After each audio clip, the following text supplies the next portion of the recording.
pressupostos processuais. E o que são os pressupostos processuais? Os pressupostos processuais, eles nada mais são do que requisitos formais e materiais para que um processo ele possa existir e para que também as prestações jurisdicionais elas sejam colocadas à disposição de uma pessoa. Os requisitos formais e materiais eles são exigências legais para que um processo ele possa efetivamente se estabelecer e também se desenvolver validamente. Esses pressupostos processuais eles acabam sendo requisitos jurídicos para que exista uma certa validade de uma relação processual. E eles também costumam ser classificados de duas formas. Eles são classificados a princípio em pressupostos de existência ou de pressupostos de constituição válida, que eles são requisitos para que uma relação processual ela se constitua válida. Então, são os princípios para que uma relação processual ela comece. E os pressupostos de desenvolvimento. Esses pressupostos de desenvolvimento eles acabam acontecendo após o processo ele ser formado. Esses pressupostos de desenvolvimento eles precisam ser desenvolvidos e estabelecidos após o estabelecimento de um processo regular. E esses pressupostos de desenvolvimento eles precisam ocorrer para que o processo ele corra de forma regular e que ele consiga seguir até a sentença de mérito ou a providência também jurisdicional definitiva. Vamos abordar agora o pressuposto processual objetivo. O pressuposto processual objetivo, podemos afirmar que ele é uma relação na qual no processo não envolve os sujeitos. Podemos dividi-lo em dois, em intrínseco e extrínseco. Tratando primeiramente dos pressupostos objetuais e extrínsecos, já de cara podemos afirmar que eles são os pressupostos processuais negativos, pois são fatores externos na relação processual que, se verificado na relação processual esse pressuposto, ele meio que invalida o processo. Vou estar abordando cada um deles aqui e irei começar primeiramente com a coisa material julgada. A coisa material julgada ela é imutável de uma decisão de mérito sobre o objeto da lide. Se determinado direito ele já foi julgado e novamente uma das partes ela entra em processo para restituir esse direito já definido, esse novo processo ele se torna inválido devido a ser um novo processo no qual já foi julgado. A segunda seria a litispidência, que é a questão do mesmo processo. Podemos exemplificar um processo em que dois litigantes estão julgando alguma relação pessoal e porventura eles acabam abrindo uma nova ação, sendo que com a mesma natureza desta, só que nesta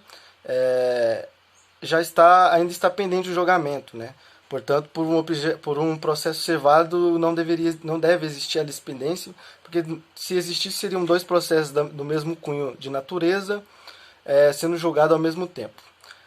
A terceira seria a perempção. A perempção ela é a perda do direito de demandar.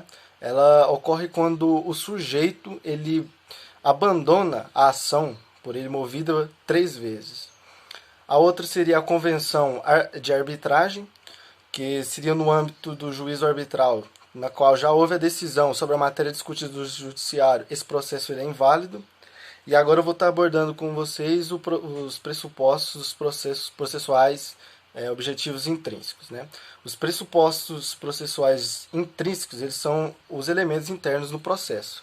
Portanto, podemos notar que, diferentemente do extrínseco que está fora, podemos colocar assim, não está de permissividade do sujeito, esse está um pouco diferente, porque os objetos intrínsecos ele demanda, são as características dele, a demanda, a petição inicial, apta, a citação válida e a regularidade formal, né? Eu vou estar abordando cada um delas aqui também.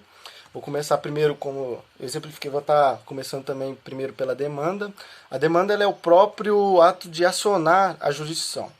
Devemos recordar que, considerando o princípio da inércia, o Estado ele fica inerte até que seja provocado, né? Então o Estado só desempenharia seu poder de jurisdição após a provocação.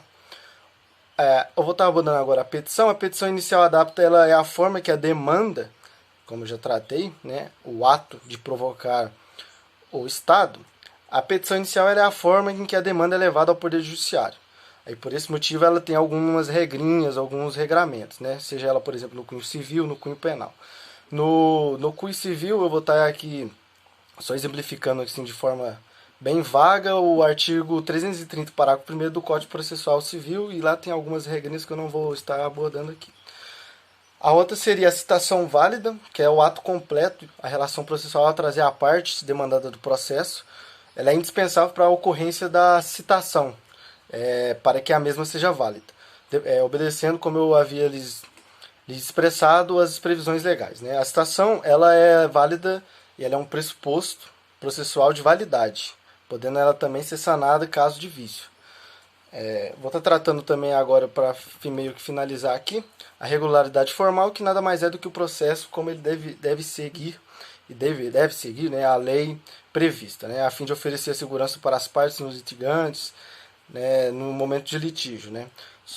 Cabe um adendo que no momento de um determinado ato processual ele atingir a sua finalidade, mesmo que em detrimento da formalidade, sendo esta prevista em lei, ela deve ser considerado válido, segundo o princípio da instrumentalidade das formas. Com isso eu encerro aqui a minha parte. Obrigado. Vou falar um pouco sobre os pressupostos processuais objetivos. Este está relacionado aos sujeitos do processo, isto é, ao juiz e às partes. Ou seja, é a competência do juiz para a causa, a capacidade civil das partes e a sua representação por um advogado. Além de competente, esta investida na função jurisdicional é necessária no momento do julgamento, em que o juiz não deve haver contra ele nenhum fato que o torne impedido ou suspeito. Além disso, há correntes mais ampliativas que possuem como critérios, características para os pressupostos objetivos, que são a investidura do juiz, que é um pressuposto de existência do processo, que está falando que o juiz deve passar por uma aprovação no concurso público, porque não é qualquer pessoa que pode exercer essa função. É uma função jurisdicional típica, né? Seguindo adiante, uma segunda característica é a imparcialidade do juiz, no qual o sujeito, que é o juiz, ele deve ser imparcial, não podendo defender ou favorecer ou tender a sua decisão para determinada parte. Outra característica é a competência do juiz, que é um pressuposto de validade. Há algumas divergências, mas é isso.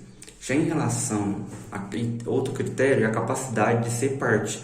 Toda pessoa é capaz de direitos e deveres, e essa capacidade civil guarda uma certa relação com a capacidade de ser parte em um processo, conferida à pessoa natural, à pessoa jurídica e, excepcionalmente, alguns índices dispersonalizados.